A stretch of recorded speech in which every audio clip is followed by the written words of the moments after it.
2010년에 세계를 숨지게 하는 뉴스가 있었습니다. 아마 여러분들도 아실 겁니다.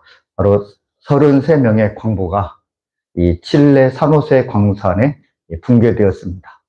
그러니까 2010년에 칠레 그 광산 붕괴 사건, 아마 그게 이제 전 세계적으로 이제 화제가 되었죠. 우리나라에서 막 그게 화제가 되었는데, 이 광부들이 지하 700m 깊이에 이제 매몰이 되었습니다. 그리고 77만 톤의 거대한 이 돌덩이가 이 고립된 이 광부들을 이제 눌렀습니다. 사고가 났을 때 그들이 생존할 수 있는 확률을 과학적으로 계산을 해봤습니다. 그랬더니 그들의 생존 확률이 1% 미만입니다. 1% 미만. 이것은 그들이 이제 거의 죽었다고 보는 거죠. 예.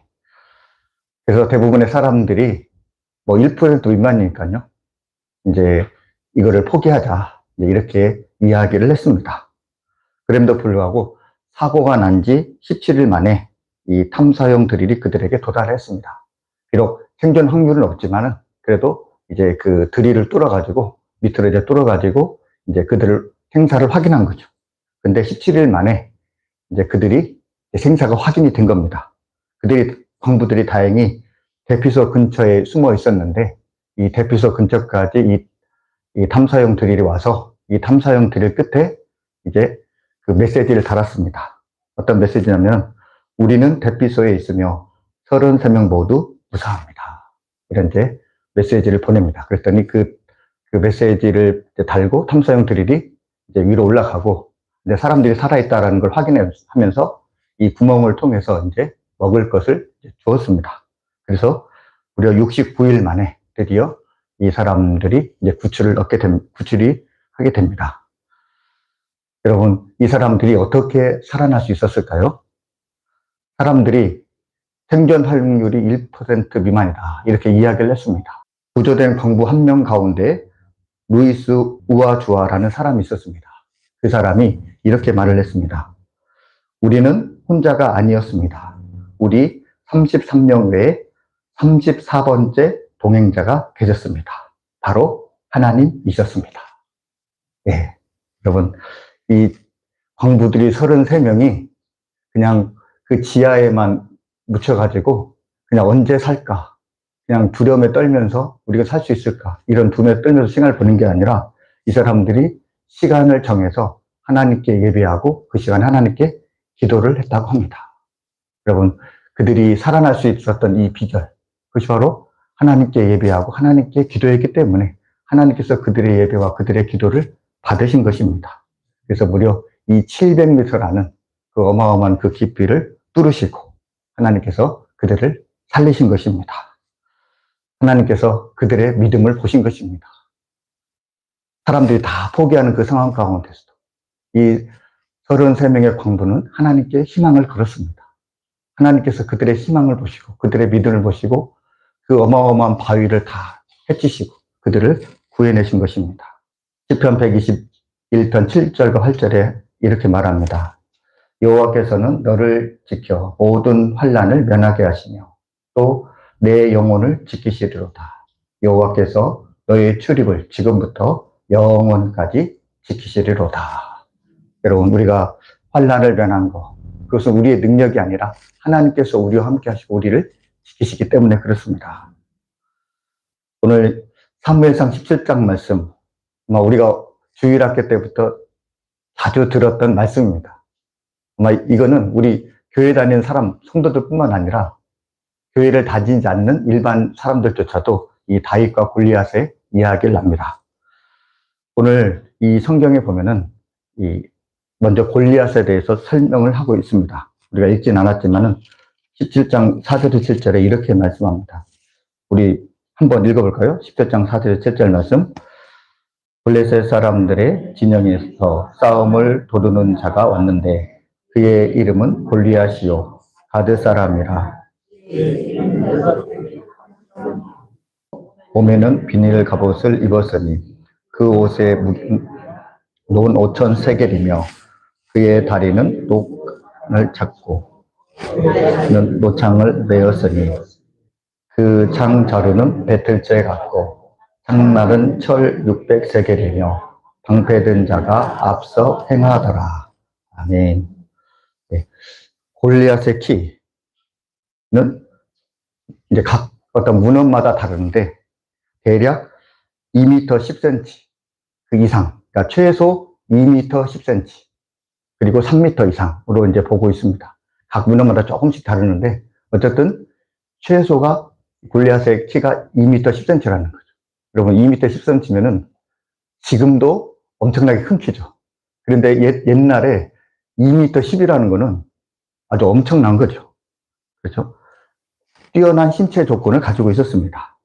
그리고 머리끝부터 발끝까지 무장이 되었습니다. 머리에는 노트북, 몸에는 어린 갑옷. 그 무게만 해도 56kg. 여성 한 분의 몸무게잖아요. 56kg. 이 노트북부터 이제 장갑까지. 뿐만 아니라 이 다리에는 각반을 찼습니다. 노트 각반을 찼다고 기록이 되어 있습니다. 그러니까 자, 머리부터 발끝까지 다 이제 무장이 된 거죠. 무장만 된 것이 아니라 이 방패를 든 사람이 있었습니다. 그러니까 이 방패를 든 사람이 뭐냐면은 이제 이 장군이 이제 싸움을 할 때 이제 막 적군에서 창이 날아오고 화살이 날아올 거 아닙니까? 그러면은 이제 옆에 있는 방패 든 두 사람, 이제 고대 문헌에 따르면 이제 두 사람이 이제 방패를 들었다고 합니다. 그러면서 이 사람이 싸우고 있을 동안에 이 두 사람이 날아오는 화살과 이제 창을 막아주는 거예요. 그러니까 이 사람은 이 장군은 싸우면 전념할 수 있는 거죠. 근데 여러분 생각해 보십시오.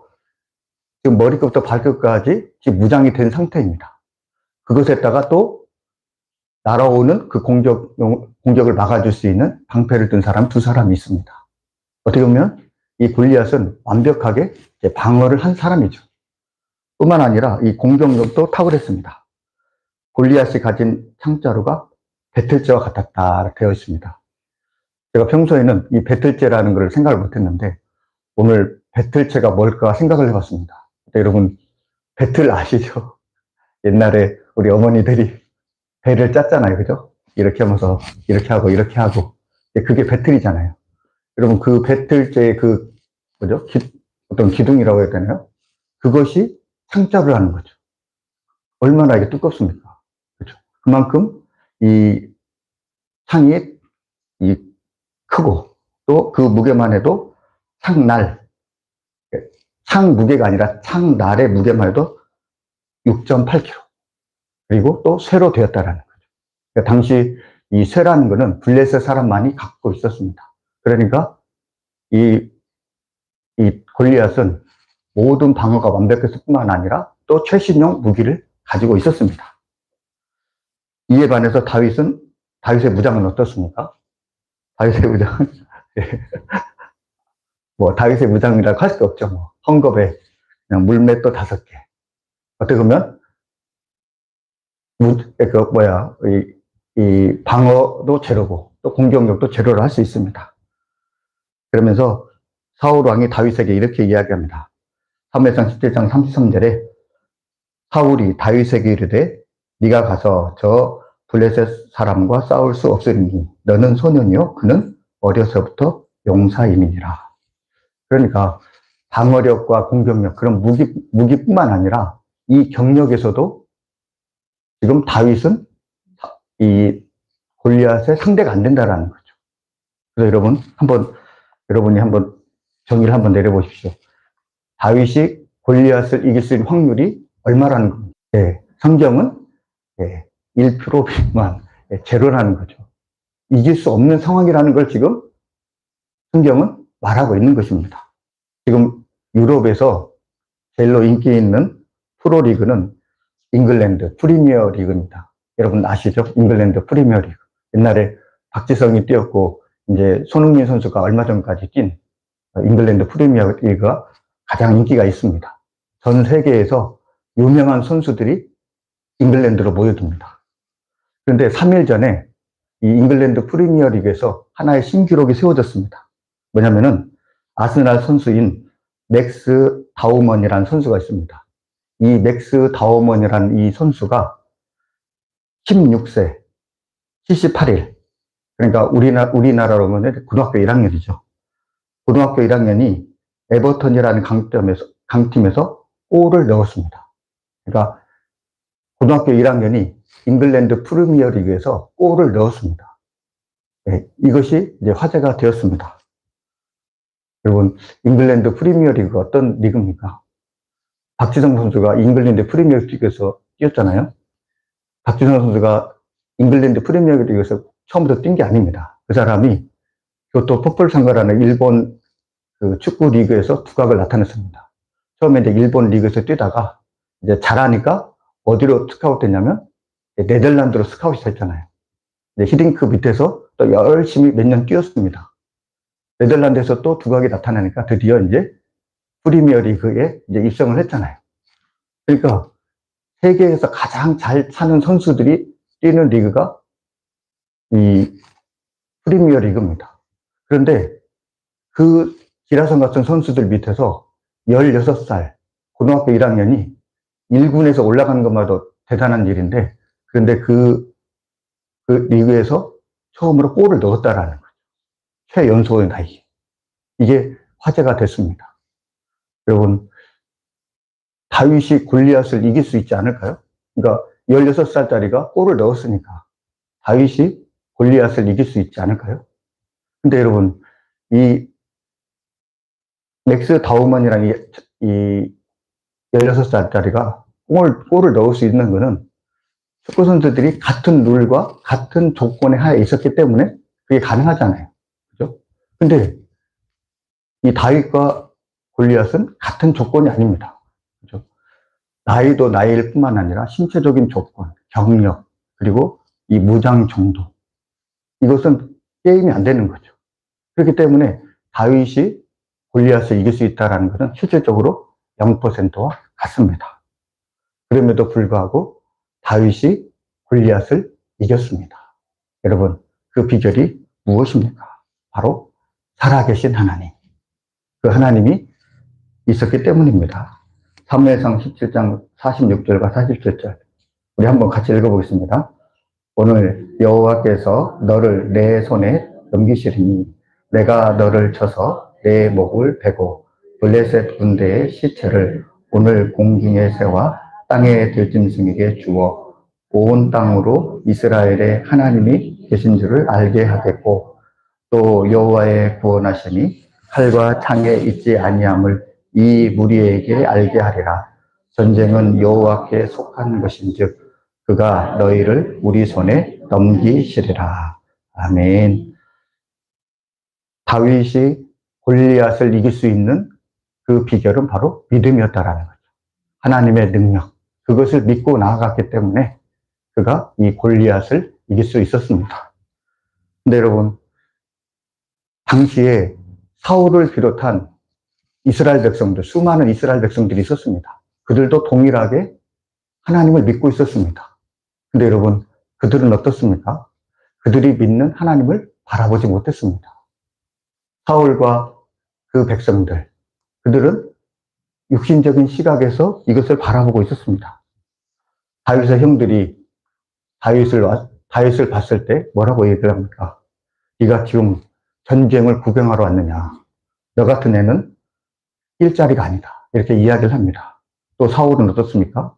너는 어린애이고 골리앗은 어릴 때부터 용사다. 이렇게 이야기를 합니다. 그러니까 실질적으로 이스라엘 백성들은 하나님을 믿고 있다고 하지만, 그러나 그들은 믿음의 눈으로 하나님을 바라보지 못했다는 것입니다. 그런데 하나님께서는 그 중에서 가장 미약한 이 다윗을 통해서, 그 믿음을 통해서 하나님께서 역사를 이루셨다라는 것입니다. 여러분, 우리가 믿음이 있지만 그러나 보이지 않는 하나님을 우리가 보면서 살아가는 그 믿음이 참 어렵습니다. 오늘 하루 동안에 가장 실수하는 10가지라는 글이 있습니다. 여러분 한번 자세히 보면은 이것이 우리의 이야기가 아닌가 하는 그런 생각이 듭니다. 우리가 하는 가장 실수 10가지 제가 한번 읽어드리겠습니다. 하나님을 우리 계획에 포함하지 않는 것, 기도의 골방보다 정보의 바다에서 답을 찾으려 하는 것, 말씀에 순종하기보다 말씀의 평론자가 되어버리는 것, 가진 것이 많을수록 내 영혼이 더 안전하다는 착각에 빠지는 것. 나중에 순종하겠다며 오늘 주신 감동을 뒤로 미루는 것. 타인의 시선을 의식하면서 정작 하나님의 시선은 의식하지 않는 것. 고난을 하나님이 없는 것으로 오해하고 원망을 선택하는 것.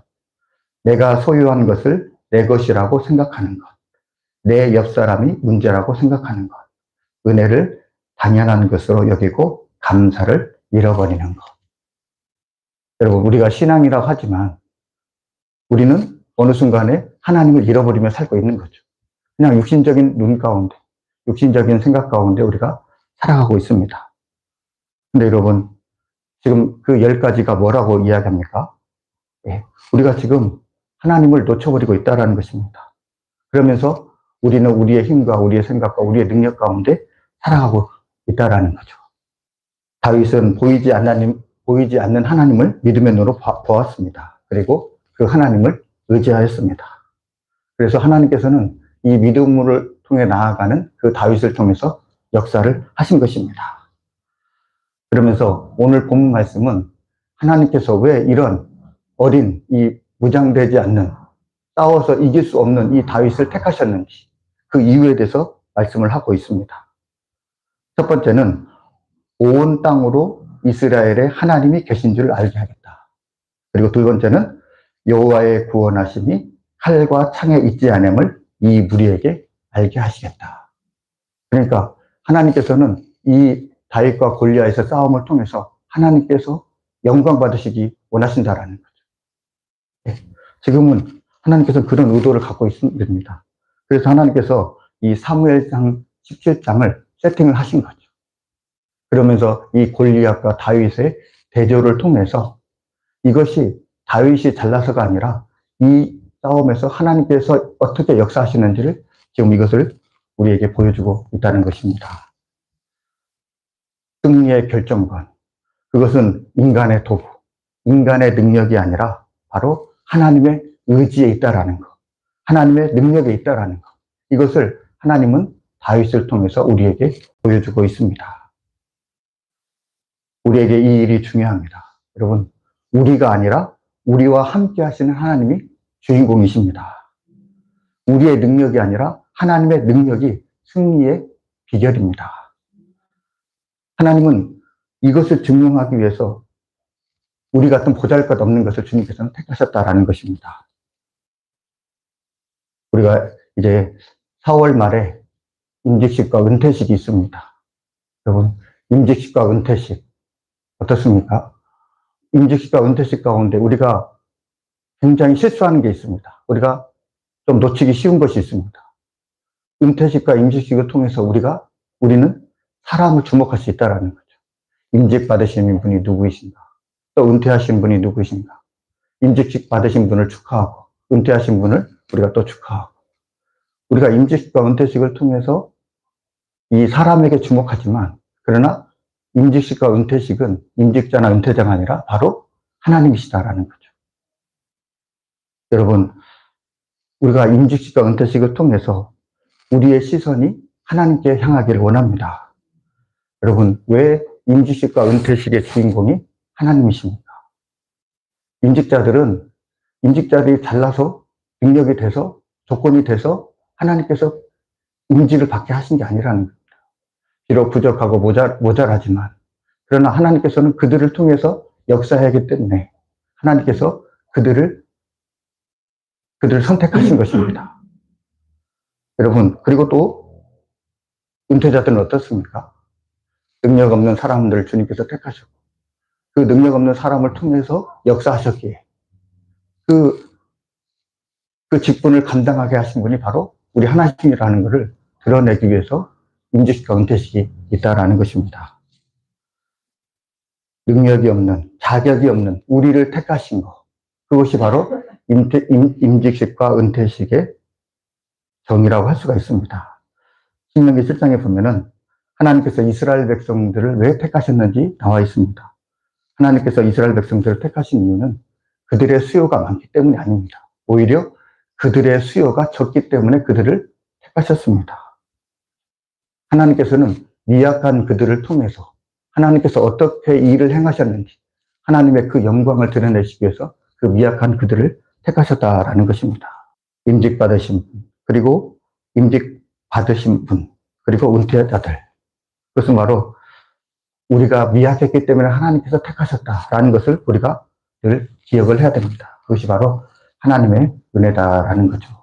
사도행전 3장에 보면 베드로와 요한이 성전에 올라가면서 나면서부터 안진뱅이를 치유해 주셨습니다. 치유해 주었습니다.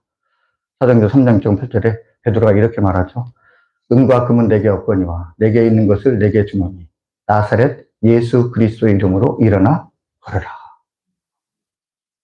성전 미문의 이 안진뱅이를 고친 것, 그것은 바로 나사렛 예수 그리스도의 이름으로 일어나 걸어라. 여러분, 나사렛 예수 그리스도의 이름이 능력이 있다라는 것입니다. 근데 여러분, 사람들의 시선은 어떻습니까? 사람들의 시선은 나사렛 예수 그리스도를 잊지 않았습니다. 바로 베드로와 요한, 그들에게 사람의 시선이 갔다라는 거죠. 그러면서 사람들이 베드로와 요한을 주목을 했다라는 것입니다. 그랬을 때 그들을 주목하는 사람들 향해서 베드로가 이렇게 이야기를 합니다. 사도행전 3장 12절 16절에 베드로가 이것을 보고 백성들에게 말하되 이스라엘 사람들아 이 일을 왜 놀랍게 여기느냐. 우리 개인의 권능과 능력으로 이 사람들을 걷게 한 것처럼 왜 우리를 주목하느냐. 16절 그 이름을 믿음으로 그 이름이 너희가 보고 아는 이 사람을 성하게 하였나니 예수로 말미암아 난 믿음이 너희 모든 사람 앞에서 이같이 낫게 하였느니라. 이 성전 미문에 안진뱅이를 붙인 것은 베드로와 요한의 경건이나 능력이 아닙니다. 바로 예수 그리스도로 난 믿음. 이것이 바로 그들을 이 안진뱅이를 고친 비결이라 할 수 있는 거죠. 그렇습니다. 여러분, 다윗에게는 아무런 능력이 없습니다. 베드로와 요한도 아무런 능력이 없습니다. 우리에게도 아무런 능력이 없습니다. 다만 주님만이 능력이 있습니다. 주님은 살아계십니다. 그리고 미약한 우리들을 택하셨습니다. 그리고 미약한 우리들을 통해서 주님께서 그 일을 이루어 주셨습니다. 또 여러분, 무엇보다도 주님께서 미약한 나를 택하셨다라는 것. 여러분, 그것이 은혜라는 것. 그리고 미약한 나를 통해서 주님께서 일하셨으므로 내가 자랑할 것이 없다라는 것. 그것이 하나님의 은혜라는 것. 여러분, 그것을 꼭 기억해 주셨으면 좋겠습니다. 그래서 겸손한 가운데 오직 주님의 영광만을 드러내고 또 주님의 일을 힘쓰는 저와 여러분이 되시길 주님의 이름으로 축복합니다. 기도하겠습니다. 사랑의 주님, 우리는 자격이 있어서 부름받은 것이 아닙니다. 오히려 미약하고 부족하기에 하나님의 능력을 드러낼 도구로 선택받았음을 잊지 않게 하여 주옵소서. 왜 우리 개인의 권능과 경건을 주목하느냐 외쳤던 베드로의 고백이 오늘 우리의 고백이 되길 원합니다.